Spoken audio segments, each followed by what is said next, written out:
ഇവിടെ പങ്കെടുത്ത എല്ലാ ആൾക്കാരും പിന്നെ Sahani hospital and department of community medicine Malabar medical college ഇവരോടൊക്കെ നന്ദി പറഞ്ഞുകൊണ്ട് ഞാനൊരു ചെറിയ ബോധവൽക്കരണ ക്ലാസ്സിലേക്ക് കടക്കുകയാണ്.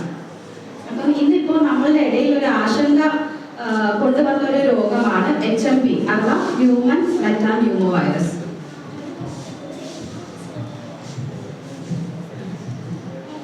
അപ്പൊ നിങ്ങളിപ്പോ ടിവിയിലാണെങ്കിലും ന്യൂസ് പേപ്പറിലാണെങ്കിലും ഇപ്പൊ റെഗുലറായിട്ട് ഇപ്പൊ കേൾക്കുന്ന കേസാണ് HMPV വൈറസ്. ഈ വൈറസ് മൂലം കുട്ടികൾ മരണപ്പെടുന്നു, ഇത് ചൈനയിൽ കേസുകൾ കൂടുന്നു.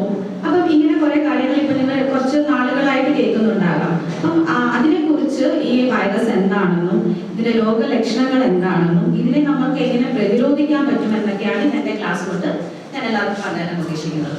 അപ്പം ഈ കൊറോണ വൈറസ് ഒരു 4 വർഷം മുമ്പ് നമ്മുടെ രാജ്യത്ത് എത്തിയപ്പോൾ നമ്മൾക്ക് ആർക്കും അറിയില്ലായിരുന്നു ഇത്രയും നാശനഷ്ടങ്ങൾ നമ്മളുടെ ഇടയിൽ നമ്മൾക്ക് പരിചയമുള്ള ആൾക്കാർ, നമ്മളുടെ ഫാമിലി തന്നെയുള്ള ആൾക്കാർ, ഒത്തിരി ആൾക്കാർക്ക് ജീവൻ നഷ്ടപ്പെട്ടിട്ടുണ്ട് അല്ലേ.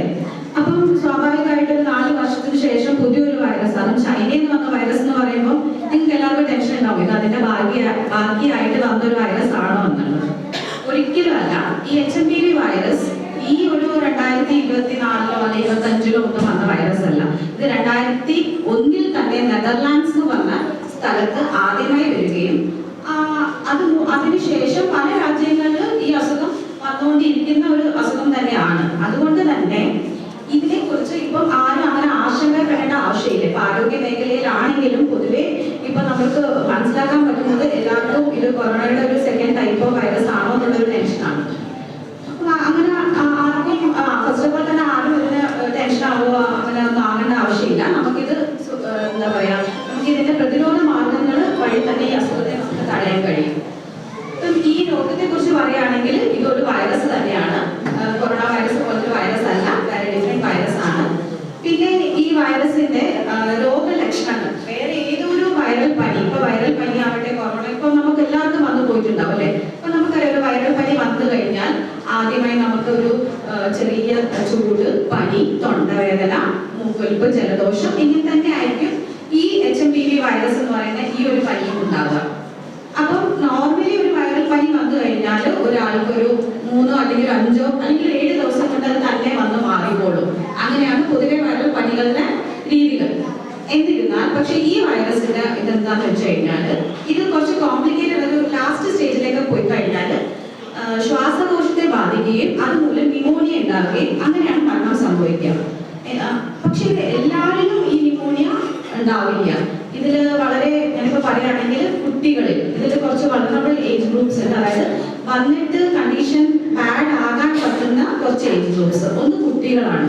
അപ്പൊ കുട്ടികളിൽ തന്നെ 5 വയസ്സിന് താഴെയുള്ള കുട്ടികളും 60 വയസ്സിന് മുകളിലുള്ള ആൾക്കാരും പിന്നെ രോഗപ്രതിരോധ ശേഷി കുറഞ്ഞ ആൾക്കാരിലും പിന്നെ നമ്മുടെ പ്രഗ്നന്റ് ലേഡീസ് ഇവർക്കൊക്കെ വന്നിട്ടുണ്ടെങ്കിൽ ഈ അസുഖം അത് ന്യൂമോണിയയിലേക്ക് പോവുകയും മരണം സംഭവിക്കാനുള്ള സാധ്യത വളരെ കൂടുതലാണ്. അതുകൊണ്ട് തന്നെ ഈ ഏജ് ഗ്രൂപ്പുകാർ മാത്രം ഒരു ചെറിയ വൈറൽ പനി പോലെ നമ്മൾക്ക് വരികയാണെന്നുണ്ടെങ്കിൽ അത് എത്രയും പെട്ടെന്ന് ഒരു ഡോക്ടറെ കാണിക്കുകയും അതിന് ചികിത്സ നേടുകയും ചെയ്യേണ്ടതാണ്. അപ്പം ഇത് നമുക്ക് എങ്ങനെയാണ് ഇത് നമ്മളിലേക്ക് സ്പ്രെഡ് ചെയ്യാന്ന് വെച്ചാൽ നമ്മുടെ മൂക്കിലൂടെയും വയലിലൂടെയും തന്നെയാണ് ഈ വൈറസ് ഉള്ളിലേക്ക് വരിക. അപ്പൊ നമുക്ക് ഇതിനെ പ്രതിരോധിക്കാൻ പറ്റിയ മാർഗങ്ങൾ എന്ന് പറഞ്ഞു കഴിഞ്ഞാൽ നമുക്ക് നന്നായിട്ട് ഭക്ഷണത്തിന് ശേഷമാണെങ്കിലും ഭക്ഷണത്തിന് മുന്നേ ആണെങ്കിലും നന്നായിട്ട് സോപ്പ് ഉപയോഗിച്ച് കൈ കഴുകുക. അതുപോലെ തന്നെ സാനിറ്റൈസേഴ്സ് യൂസ് ചെയ്യാം ഇടയ്ക്കിടയ്ക്ക് തന്നെ. പിന്നെ നമ്മൾക്ക് എന്തെങ്കിലും സിംറ്റം, എന്തെങ്കിലും രോഗലക്ഷണങ്ങൾ നമ്മളിൽ ഉണ്ടെന്നുണ്ടെങ്കിൽ നമുക്ക് ക്വാറന്റൈൻ പോലെ കുട്ടികളാണെങ്കിലും വലിയവരാണെങ്കിലും നമ്മുടെ വർക്ക് പ്ലേസിൽ നിന്നോ സ്കൂളിൽ നിന്നോ ഒരു 2-3 ദിവസം ലീവ് എടുക്കുക. സപ്പോർട്ടീവ് മെഷേഴ്സ് ആയിട്ടുള്ള മെഡിസിൻസ് എടുക്കുക.